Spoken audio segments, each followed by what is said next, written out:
آپ ایک محتمم ہیں، آپ ایک منتظم ہیں، آپ ایک ناظم اعلیٰ ہیں، ایک ادارے کے استاد ہیں.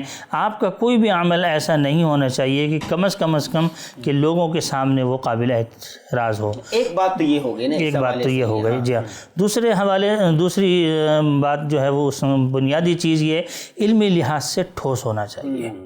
علمی لحاظ سے اگر آدمی ٹھوس ہوتا ہے تو پھر وہ مدرسے کی باریکیوں کو سمجھتا ہے، طالب علموں کے حالات کو سمجھتا ہے اور استادوں کے حالات کو سمجھتا ہے. ہر ایک شعبہ جو ادارے سے منسلک ہوتا ہے ان سب کی باریکیوں کو ایسا آدمی ضرور سمجھتا ہے، چونکہ اس نے خود وہ تمام سیڑھیاں چڑھ کر اس نہج تک پہنچا ہوا ہوتا ہے.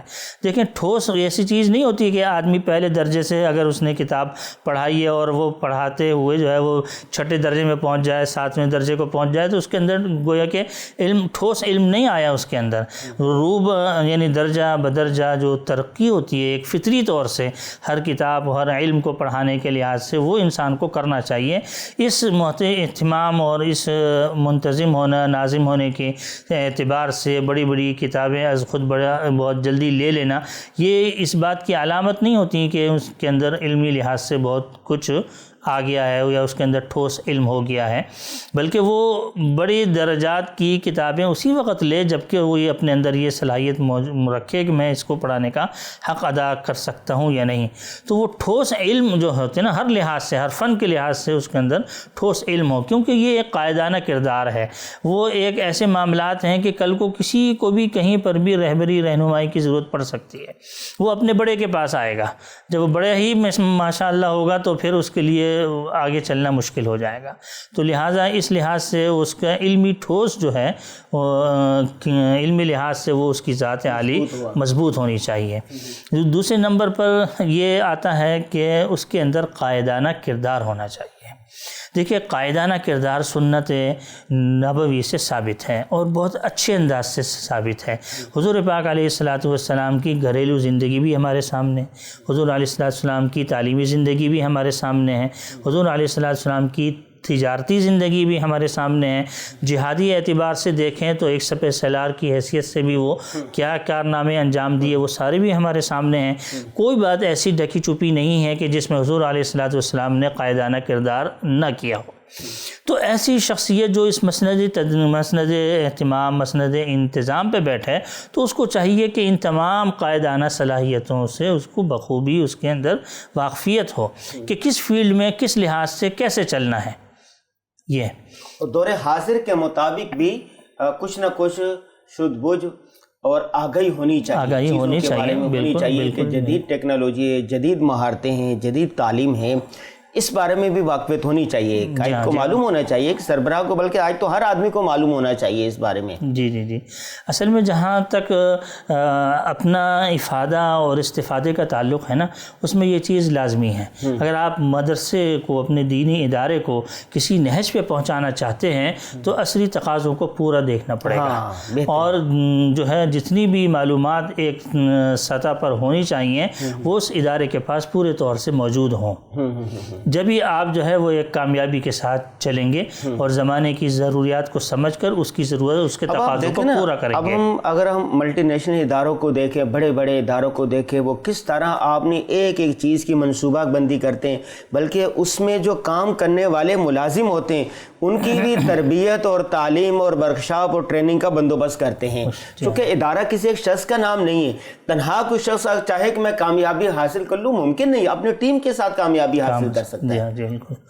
اور ان میں ایک وصف جو ہے وہ مشورے کا ہونا چاہیے. آج کل ایک طبیعت ہو گئی ہے ہر شعبے میں دیکھنے میں آتی ہے کہ میں ہوں اور پھر میری بات ہے، ٹھیک ہے نا، میرے سے آگے یا میری بات سے آگے یا جو میں سمجھ رہا ہوں وہ حرف آخر ہے. یہ چیز جو ہے نا وہ اداروں کو ڈبو دیتی ہے، ٹھیک ہے نہیں. آپ بھی جو ہے نا وہ ادارے کے ملازم ہیں. آپ یہ نہیں ہے کہ آپ محتمم ہیں، منتظم ہیں، ناظم ہیں، استاد ہیں، یہ سب ہیں. آپ بھی ایک فرد کی حیثیت رکھتے ہیں. اس میں اللہ جل شانہ نے آپ کو آپ کی صلاحیت اپنے فضل سے جو ہے وہ دیکھتے ہوئے آپ کو اس عہدے پر فائز کیا ہے. تو اس سلسلے میں اگر آپ یہ چاہیں گے کہ میں اپنے عہدے کا فائدہ اٹھاؤں اور اپنی بات کو منوا لوں، چند دن کے لیے ہو سکتی ہے، لیکن اس کے اندر استقامت، استقلال نہیں ہو پائے گا، برکت بھی نہیں ہوگی، ہمیں تو حکم کیا نا شاورہم فی الامر۔ جی ہاں، تو سب سے بڑی ایک اہم چیز یہ ہے کہ آپ اپنی بات کو لوگوں کے سامنے رکھیں۔ دیکھیں، جب تک آپ کی پارٹی اور آپ کی جو ہے وہ پوری ایک کمیٹی جو ہے وہ اس کی سوچ ایک نہیں ہوگی تو وہ آگے نہیں بڑھ پائیں گی۔ جب آپ نے تو ایک نفاذ کر دیا کہ جی یہ حکم ایسا ہی ہوگا، لیکن آپ کے جو ماتحت لوگ ہیں ان کو جب تک اس کے اوپر دلی اعتبار سے اطمینان نہیں ہوگا، اعتراضات ختم ہو چکے ہوں گے، اعتماد میں نہیں لیا ہوگا، مشاورت نہیں کی ہوگی، تو پھر آپ کا آگے چلنا مشکل ہو جائے گا، کیونکہ وہ قدم ہی آگے نہیں بڑھائیں گے، قدم ہی بڑھیں گے۔ جی ہاں، تو سب سے اہم بات یہ ہے کہ مشورے سے آدمی کام کرے، اور دوسری بات یہ ہے کہ جو بھی چیز وہ دیکھے اس کے اصلاح کا طریقہ اچھے انداز سے کرے۔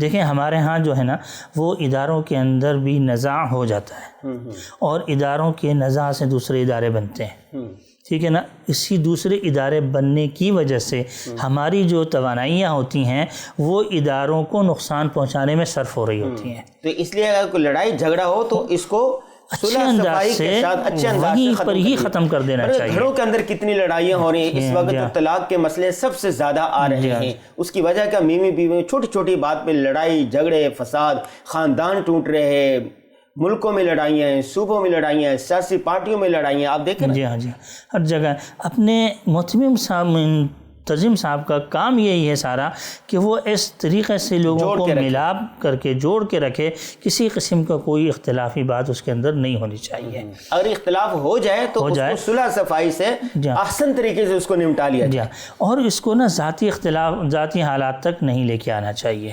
سب سے بڑی بات یہ ہے ہمارے ماحول میں نا اختلاف کا مقصد یہی ہوتا ہے کہ وہ لڑائی اور جھگڑا، جبکہ ایسی بات نہیں ہے۔ آپ کی بھی رائے ہے، سب کی رائے ہے، اور رائے کے پیچھے کوئی دلیل ہونی چاہیے، کوئی لوجک ہونی چاہیے، کوئی فکر و فلسفہ ہونا چاہیے۔ ایسے نہیں ہے کہ اختلاف برائے اختلاف نہیں ہونا چاہیے۔ بالکل بالکل، ایک تو یہ بات ہو گئی، اور دوسری بات یہ ہے کہ اس طریقے سے اس کو ختم کیا جائے کہ اس کے اندر یہ تاثر نہیں پیدا ہونا چاہیے کہ آپ کسی بھی آدمی کی سائٹ لے رہے ہیں، ٹھیک ہے نہیں؟ اگر تاثر پیدا ہو جائے گا تو جس آدمی سے آپ صلح کرنا چاہ رہے ہیں وہ صلح کے قریب نہیں ہوگا۔ اچھا، اس کا خلاصہ کیا نکلتا ہے کہ کوئی بھی منتظم کے لیے یا کسی بھی ادارے کا سربراہ ہے یا گھر کا سربراہ ہے یا ملک کا سربراہ ہے تو ان کو چند باتوں کا خیال رکھنا چاہیے؟ جی ہاں، چند باتوں کا، وہ ساری چیزیں اس کتاب میں آ گئی ہیں، ٹھیک ہے؟ تو یہ تو اس کے ایک ذاتی اوصاف ہو جاتے ہیں۔ ایک ہوتا ہے ادارے کے لحاظ سے اس کے اوصاف کیا ہونے چاہیے۔ ادارے کے لحاظ سے اوصاف یہ ہونے چاہیے، جیسے ہمارے ہاں مشہور یہ ہے کہ گھٹنے کاٹ کر بیٹھ جاؤ۔ اگر آپ نے ادارہ چلانا ہے تو گھٹنے کاٹ دو، جم کر اپنی جگہ کام کریں۔ جو حضرات، جو منتظمین جو سفر پر زیادہ ہوتے ہیں یا اگلے پیچھے بہت ساری اپنی مصروفیات رکھتے ہیں، ان کے اداروں کے اندر استقلال، استقامت، استحکام نہیں ہوا کرتا۔ یعنی جیسے افراد کی بچہ ہوتا آہستہ آہستہ بڑا ہوتا ہے، اسی طرح اداروں کی بھی عمر ہوتی ہے کہ وہ آہستہ آہستہ وہ جڑ پکڑتے ہیں، ادارے میں نفوذ کرتے ہیں، جی اثر و رسوخ پیدا کرتے ہیں معاشرے میں۔ اس میں جو ہے نا ہر شعبے کی نگرانی خود رکھیں، اس میں زیادہ وقت نہیں چاہیے۔ ایک دفعہ ایک نظام بنا لیں، اس نظام کے تحت ہر آدمی اس کے نظام کے تحت آئے گا، وہ خود بھی، منتظم صاحب بھی، ناظم اعلیٰ بھی اسی کے تحت آئیں گے۔ کسی سے جھگڑا کرنے کی، کسی کو ڈانٹنے کی، کسی کو کچھ کرنے کی ضرورت نہیں آئے گی۔ بہت اہم ارشاد فرمائی۔ ابھی آپ یورپ میں چلے جائیں، امریکہ میں چلے جائیں، اللہ رسول کو تو انہوں نے دیس نکالا دیا نا۔